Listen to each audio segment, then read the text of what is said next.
नारायणं नमस्कृत्य नरं चैव नरोत्तमं देवीं सरस्वतीं व्यासं ततो जयमुदीरये। सर्वमङ्गलमाङ्गल्ये शिवे सर्वार्थसाधिके शरण्ये त्र्यम्बके गौरी नारायणी नमस्तुते। जय श्री कृष्णा, हर हर महादेव। प्रिय भक्तजनों, आज की कथा में आज आप सुने दक्ष की तपस्या और देवी सेवा का उन्हें वरदान देना, इस कथा का वर्णन सुनाएंगे। तो सभी भक्तजन हमारी कथा को बड़ी श्रद्धा भाव और प्रसन्नचित्त मन से सुने। जो भी भक्त हमारे चैनल पर नए जुड़े हैं, जिन्होंने अभी तक चैनल को सब्सक्राइब नहीं किया है, वो हमारे चैनल को सब्सक्राइब करें, वीडियो को लाइक करें और कमेंट में ओम नमः शिवाय अवश्य लिखें। नारद जी ने पूछा, पूज्य पिताजी, दृढ़ता पूर्वक उत्तम व्रत का पालन करने वाले दक्ष ने तपस्या करके देवी से कौन सा वर प्राप्त किया तथा वे देवी किस प्रकार दक्ष की कन्या हुई? ब्रह्मा जी ने कहा, नारद जी तुम धन्य हो। इन सभी मुनियों के साथ भक्ति पूर्वक इस प्रसंग को सुनो।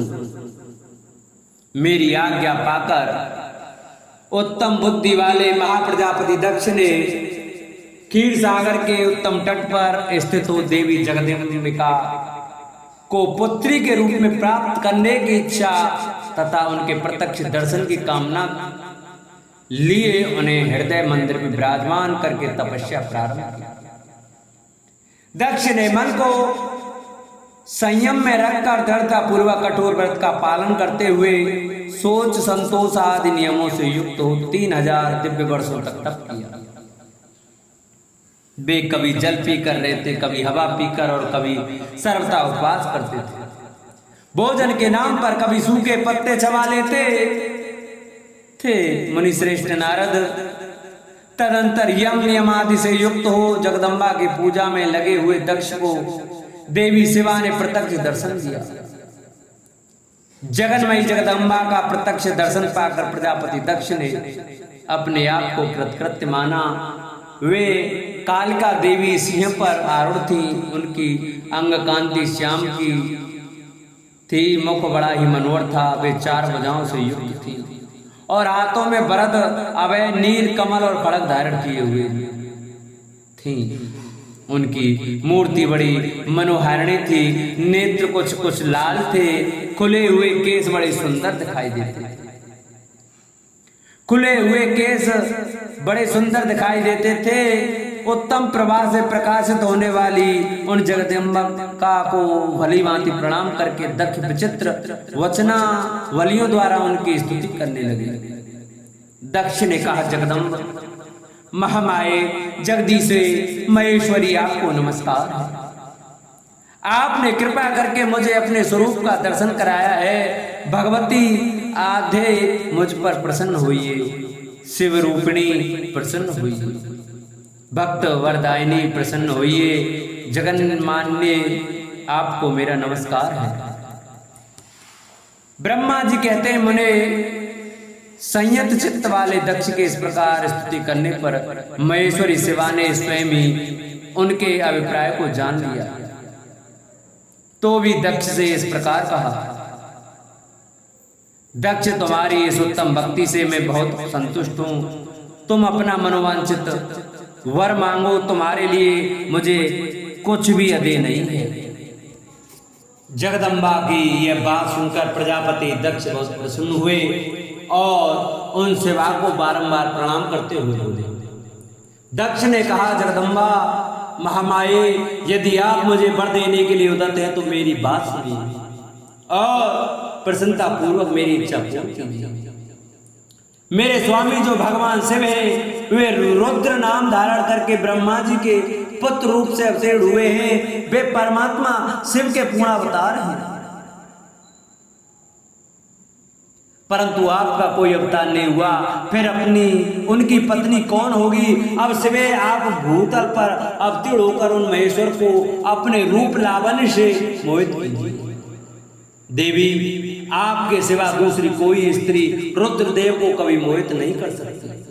इसलिए आप मेरी पुत्री होकर इस समय महादेव जी की पत्नी हुई। इस प्रकार सुंदर लीला करके आप हर मोहिनी भगवान शिव को मोहित करने वाली बनी। देवी, यही मेरे लिए वर है। यह केवल मेरे ही स्वार्थ की बात हो ऐसा नहीं सोचना चाहिए, इसमें मेरे ही साथ संपूर्ण जगत का भी हित है। ब्रह्मा, विष्णु और शिव में से ब्रह्मा जी की प्रेरणा से मैं यहाँ आया। प्रजापति दक्ष का यह वचन सुनकर जगदम्बिका शिवा हंस पड़ी और मन ही मन भगवान शिव का स्मरण करके यूं बोली। देवी ने कहा, तात प्रजापते, दक्ष मेरी उत्तम बात सुनो, मैं सत्य कहती हूँ। तुम्हारी भक्ति से अत्यंत प्रसन्न हो, तुम्हें संपूर्ण मनोवांछित वस्तु देने के लिए उद्यत हूँ। दक्ष, यद्यपि मैं महेश्वरी हूँ तथापि तुम्हारी भक्ति के अधीन हो तुम्हारी पत्नी के गर्भ से तुम्हारी पुत्री के रूप में अवतीर्ण होंगी, इसमें संशय नहीं है। अनग मैं अत्यंत दुसह तपस्या करके ऐसा प्रयत्न करूंगी जिससे महादेव जी का वर पाकर उनकी पत्नी हो जाऊं। इसके सिवा और किसी उपाय से कार्य सिद्ध नहीं हो सकता, क्योंकि वे भगवान सदाशिव सर्वथा निर्विकार हैं, ब्रह्मा और विष्णु के भी सेव्य हैं तथा नित्य परिपूर्ण रूप ही हैं। मैं सदा उनकी दासी और प्रिया हूँ। प्रत्येक जन्म में वे नाना रूपधारी समूह ही मेरे स्वामी होते हैं। भगवान सदाशिव अपने दिए हुए वर के प्रभाव से ब्रह्मा जी की भ्रकुटी से रुद्रदेव में अवतीर्ण हुए। मैं भी उनके वर से उनकी आज्ञा के अनुसार यहाँ अवतार लूंगा। तात, अब तुम अपने घर को जाओ। इस कार्य में जो मेरी दूती अथवा सहायिका होगी उसे मैंने जान लिया है। अब शीघ्र ही मैं तुम्हारी पुत्री होकर महादेव जी की पत्नी बनूंगी। दक्ष से यह उत्तम वचन कहकर मन ही मन शिव की आज्ञा प्राप्त करके देवी शिवा ने शिव के चरणार बिंदों का चिंतन करते हुए फिर कहा, प्रजापते, परंतु मेरा एक प्रण है, उसे तुम्हें सदा मन में रखना चाहिए। मैं उस प्रण को सुना देती हूँ, तुम उसे सत्य समझो, मिथ्या न मानो। यदि कभी मेरे प्रति तुम्हारा आदर घट जाएगा तब उसी समय मैं अपने शरीर को त्याग दूंगा, अपने स्वरूप में लीन हो जाऊंगी अथवा दूसरा शरीर धारण कर लूंगी। मेरा यह कथन सत्य है प्रजापति। प्रत्येक सर्ग या कल्प के लिए तुम्हें यह वर दे दिया गया है। मैं तुम्हारी पुत्री होकर भगवान शिव की पत्नी होगी।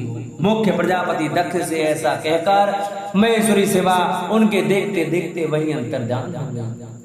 दुर्गा जी के अंतर्धान होने पर दक्ष भी अपने आश्रम को लौट गए और यह सोचकर प्रसन्न रहने लगे कि देवी शिवा मेरी पुत्री होने वाली है।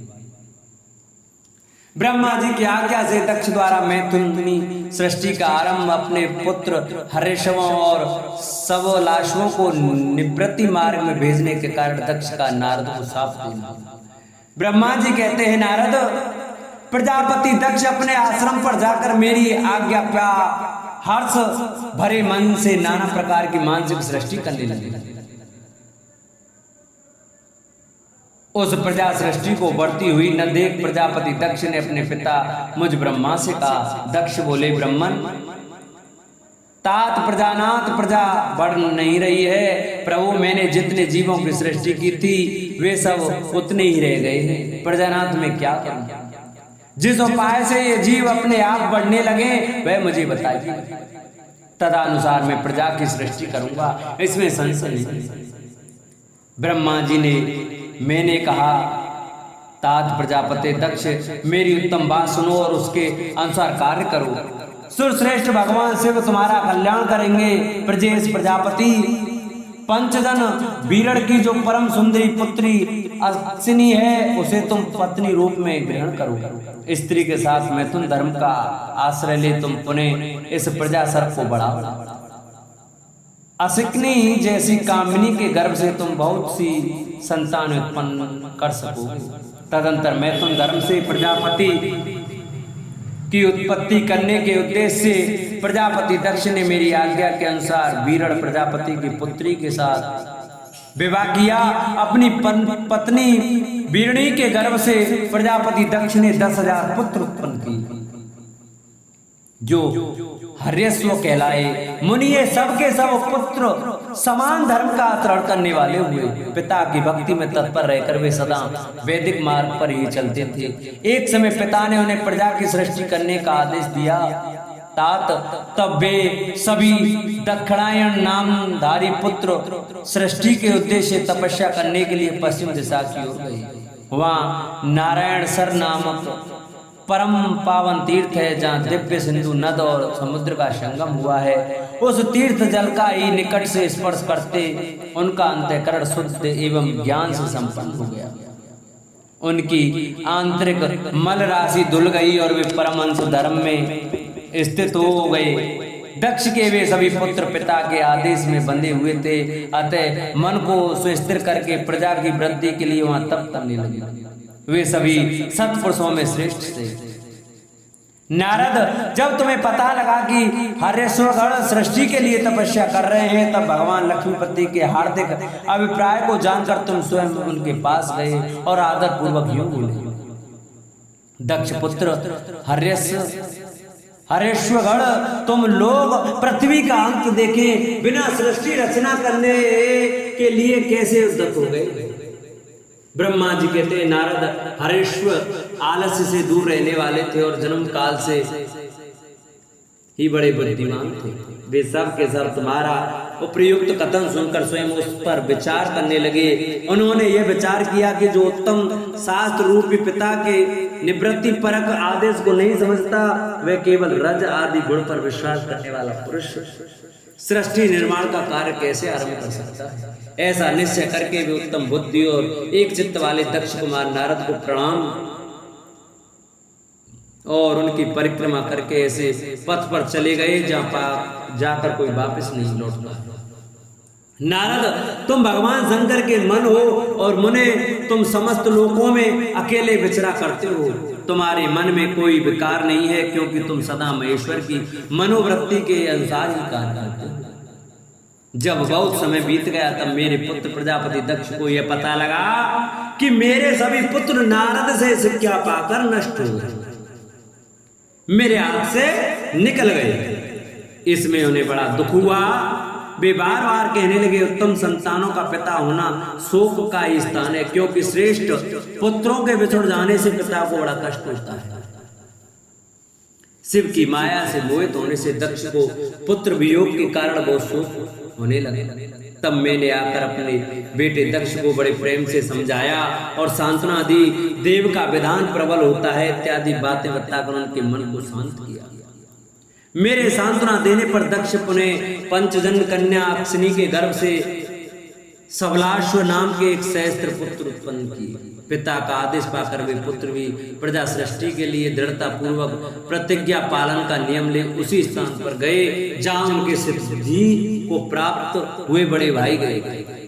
नारायण सरोवर के जल का स्पर्श होने मात्र से उनके सारे पाप नष्ट हो गए, अंतकरण में शुद्धता आ गई और वे उत्तम व्रत के पालक सबलाश्व ब्रह्म प्रवण का जप करते हुए वहां बड़ी भारी तपस्या करने लगे। उन्हें प्रजा सृष्टि के लिए उद्यत जान तुम पुनः पहले की ही भांति ईश्वर गति का स्मरण करते हुए उनके पास गए और वही बात कहने लगे जो उनके भाइयों से पहले कह चुके थे। मैंने तुम्हारा दर्शन अमोघ है, इसलिए तुमने उनको भी भाइयों का ही मार्ग दिखाया, अतः वे भाइयों के ही पथ पर ऊर्ध्वगति का प्राप्त हुए। उसी समय प्रजापति दक्ष को बहुत से उत्पाद दिखाई दिए। इससे मेरे पुत्र दक्ष को बड़ा विस्मय हुआ और वे मन ही मन दुखी हुए। फिर उन्होंने पूर्वत तुम्हारी ही करतूत से अपने पुत्रों का नाश हुआ सुना। इसमें उन्हें बड़ा आश्चर्य हुआ। वे पुत्र शोक से मूर्छित हो अत्यंत कष्ट का अनुभव करने लगे। फिर दक्ष ने तुम पर बड़ा क्रोध किया और कहा, यह नारद बड़ा दुष्ट है। देव बस उसी समय तुम दक्ष पर अनुग्रह करने के लिए वहां पहुंचे। तुम्हें देखते ही शोकावेश से युक्त हुए दक्ष के ओठ रोष से फड़कने लगे। तुम्हें सामने पाकर वे धिक्कारने और निंदा करने लगे। दक्ष ने कहा, नीच, तुमने ये क्या किया? तुमने झूठ मूठ साधुओं का बाना पहन रखा है। इसी के द्वारा ठक्कर हमारे भोले वाले बालकों को जो तुमने भिक्षुओं का मार्ग दिखाया है, ये अच्छा नहीं किया। तुम निर्दय और सठ हो, इसलिए तुमने हमारे इन बालकों के जो अभी ऋषि ऋण, देव ऋण और पितृ ऋण से मुक्त नहीं हो पाए थे, लोक और परलोक दोनों के श्रेय का नाश कर डाला। जो पुरुष इन तीनों ऋणों को उतारे बिना ही मोक्ष की इच्छा मन में लिए माता पिता को त्याग कर घर से निकल जाता है, सन्यासी हो जाता है, वह अधोगति को प्राप्त होता है। तुम निर्दय और बड़े निर्लज्ज हो, बच्चों की बुद्धि में भेद पैदा करने वाले हो और अपने स्वेश को स्वयं ही नष्ट कर रहे हो। मूढ़मते, तुम भगवान विष्णु के पार्षदों में व्यर्थी घूमते फिरते हो।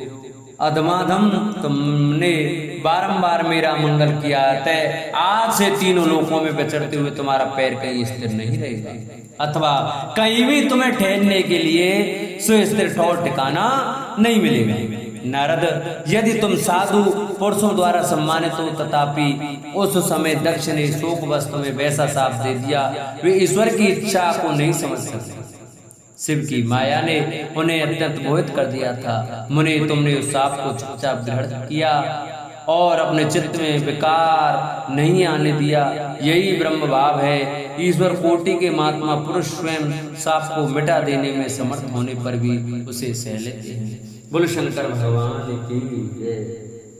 प्रिय भक्तजनों, आज की कथा को हम ये विश्राम करते हैं। कल की कथा में आपको दक्ष की 60 कन्याओं का विवाह, दक्ष और वीरणी के यहाँ देवी शिवा का अवतार, दक्ष द्वारा उनकी स्तुति तथा सती के सद्गुणों एवं चेष्टाओं से माता पिता की प्रशंसा, इस कथा का वर्णन आपको हम कल सुनाएंगे।